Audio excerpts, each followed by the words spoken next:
Next topic है हमारा, देखो, इक्वेशन ऑफ मोशन। तो let me show you the syllabus first of all. So previous lecture में we have done band gap in semiconductor and the second topic is equation of motion. तो ये equation of motion semiconductor crystal के अंदर हमें पढ़ना है। Okay, so equation of motion में हम सबसे पहले यहाँ पे क्या करेंगे, कहाँ से स्टार्ट करें? Okay, we derive the equation. Okay, hold on.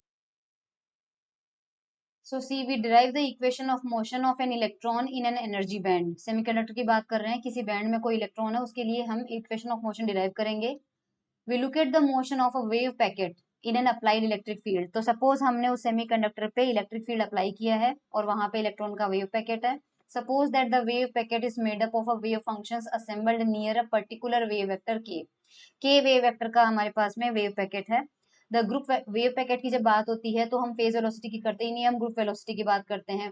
Group velocity की फॉर्मूला हमारे पास होता है vg is equal to d omega upon d k. ये हम जानते हैं, ग्रुप वेलोसिटी का फॉर्मूला कितना होता है, d omega upon d k. Correct.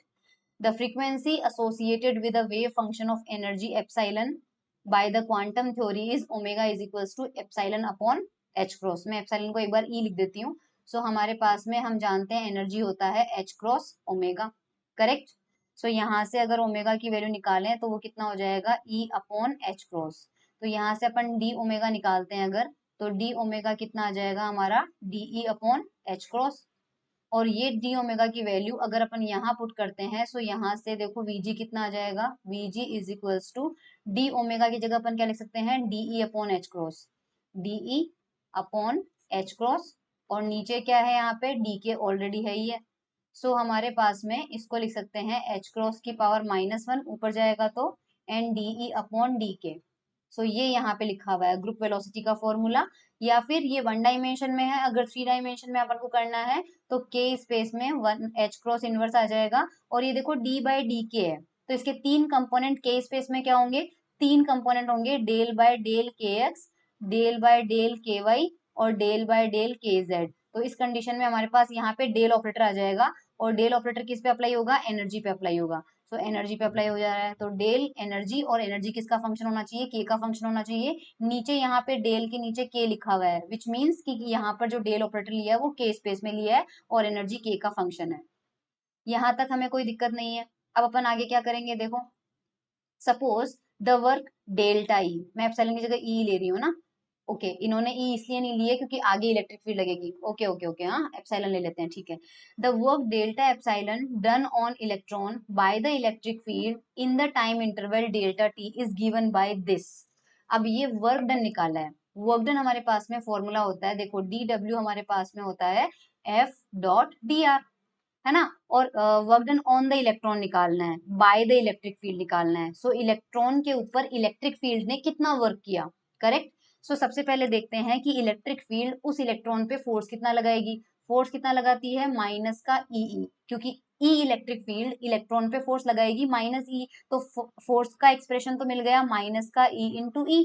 और डी आर जो होगा, इस फोर्स की वजह से डिस्प्लेसमेंट कितना आया, इस फोर्स की वजह से इलेक्ट्रॉन जो है, मान लीजिए यहाँ से यहाँ तक पहुंच गया, तो ये जो डिस्टेंस है वो कितनी है, डी आर डिस्टेंस है। अब हमें पता है इलेक्ट्रॉन जो है वो वेव पैकेट यानी ग्रुप वेलोसिटी से चल रहा है।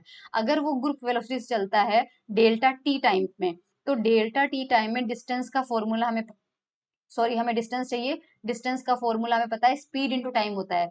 सो वेलोसिटी कितनी है, वीजी, कितने टाइम तक चला, डेल्टा टी। तो डिस्टेंस की जगह क्या आ जाएगा, वीजी एंड डेल्टा टी। तो ये हमारा वर्क डन हो जाएगा। और वर्क डन जो है वो उसमें ऑब्वियसली वर्क डन को इसमें किसमें रिप्रेजेंट किया है, delta epsilon. So d W को डेल्टा एप्सिलॉन से रिप्रेजेंट किया है। सो डी डब्ल्यू की जगह आ जाएगा delta epsilon, right hand side में आ जाएगा माइनस का e and vg delta t. So I hope equation number 2 is clear to you. We observe that हम यहाँ पे क्या करेंगे, इस एक्सप्रेशन के अंदर vg की वैल्यू पुट कर देते हैं। vg की वैल्यू हमने अभी अभी देखी थी 1 अपॉन एच क्रॉस, और यहाँ पे हमारे पास में क्या था, D epsilon upon d k. ये वैल्यू पुट कर देते हैं तो इस एक्सप्रेशन में हमारे पास आ जाएगा डेल ई, कितना आ जाएगा हमारे पास में डायरेक्टली यहाँ से। ओके, इक्वेशन नंबर 2 से इंडिपेंडेंट हम एक टर्म की बात कर रहे हैं। हमारे पास यहाँ पे डेल्टा पार्शियल डिफरेंशिएशन है, तो डेल्टा ई को हम क्या लिख सकते हैं, इसका total total derivative dE upon d k multiply by delta k. ये मैथमेटिक्स में पार्शियल डिफरेंशिएशन में सीखते हैं अपन ये वाला पार्ट। सो यहाँ पे पार्शियल डिफरेंशिएशन से ये वाला फॉर्मूला लिखा और डीई बाई डी के की वैल्यू यहाँ से निकालेंगे। डीई बाई डी के की वैल्यू कितनी आ रही है, एच क्रॉस वीजी। तो डीई बाई डी के की वैल्यू आ जाएगी एच क्रॉस वीजी और जो डेल्टा के है वो यहाँ पे एज इट इज आ जाएगा। ठीक है, ये हमारे पास आ गया। On comparing 2 with 3, equation number 2 and 3 में हमारे पास में लेफ्ट हैंड साइड बिल्कुल इक्वल है, तो राइट हैंड साइड भी क्या होना चाहिए, इक्वल। कंपेयर करते हैं। सो इक्वेशन 2 एंड 3 को देखो, यहाँ से हमें इसको इसके इक्वेट करना है, कर लेना इक्वेट आप, है ना। क्या क्या कैंसिल आउट हो जाएगा वो देख लो एक बार। वीजी से वीजी कैंसिल आउट हो जाएगा और तो कुछ कैंसिल आउट होगा ही नहीं। फिर डेल्टा के की वैल्यू निकाल लेना, इक्वेशन 4 मिल जाएगा। ये इजीली मिल जाएगा आपको, है ना। तो हमारे पास में ये मिल जाएगा। अब हम क्या करेंगे, इस डेल्टा टी को लेफ्ट हैंड साइड में लेके आएंगे तो हमें मिल जाएगा delta k upon delta t is equals to minus E upon H cross. Correct, limit apply कर देंगे टी पे। अगर डेल्टा टी टेंस टू 0 हो तो ये जो एक्सप्रेशन है ये हमारे पास, और एच क्रॉस के को इधर लेके आएंगे तो एच क्रॉस और ये वाला टर्म बन जाएगा डी के ओवर डी टी और राइट हैंड साइड में आ जाएगा माइनस ई इंटू ई, जो कि हमें मिल जाता है। और ये हमारे पास था फोर्स।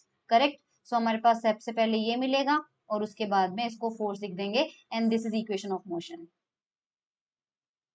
तो this is an important relation. ये हमारे पास एच क्रॉस डी के बाई डी टी जो है एफ के इक्वल आ रहा है, जो कि न्यूटन के सेकंड लॉ से हम जानते हैं, D P upon D T is equals to F है।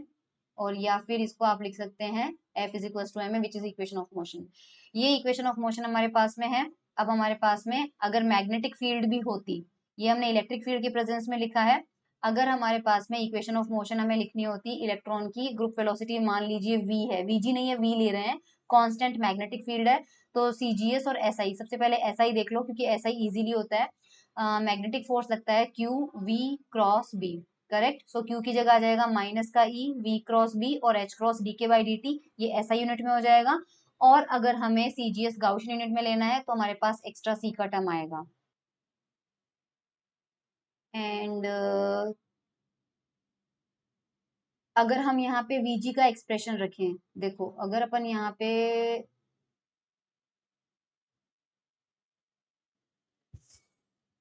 अभी यहाँ पे अपन अगर देखो v की वैल्यू पुट कर देते हैं। अभी हमने v की वैल्यू जो है वो यहाँ पे कैलकुलेट की थी, ये वाली वैल्यू हमें मिली थी। करेक्ट, सो ये पुट करते हैं। तो ये जो v की वैल्यू है बेसिकली ये था क्या, ये del epsilon upon H cross ही तो था। तो ये वाली वैल्यू अपन यहाँ पुट करते हैं, इस v की जगह रखती हूँ मैं ना, del epsilon upon H cross. और फिर ये वाला जो एच क्रॉस है इसको भी नीचे लेके आ जाते हैं, तो हमारे पास माइनस ई upon H cross upon C हो जाएगा और यहाँ डेल एप्साइलन क्रॉस बी हो जाएगा। सिमिलरली ऐसा यूनिट में करेंगे तो भी हमारे पास वही होगा, v की जो वैल्यू अभी मैंने इधर किया वही चीज आप इधर करोगे तो एच क्रॉस इस पर आ जाएगा ये। तो ये मैग्नेटिक फील्ड की प्रेजेंस में इक्वेशन ऑफ मोशन है, और इससे पहले जो अपन ने देखा था वो इलेक्ट्रिक फील्ड की प्रेजेंस में इक्वेशन ऑफ मोशन था। Physical derivation of H dot के इज इक्वल्स टू एफ, ये नॉट इम्पॉर्टेंट, बस आपको उतना ही करना है ना। I think equation of motion जो है ये, यस, इक्वेशन ऑफ मोशन जो था वो हमने डिराइव कर लिया in presence of electric field and in presence of magnetic field. Let me see in the syllabus. हाँ, इक्वेशन ऑफ मोशन लिखा हुआ है बस। इफेक्टिव मास इन सेमीकंडक्टर, ये इसके बाद हमारा टॉपिक है। तो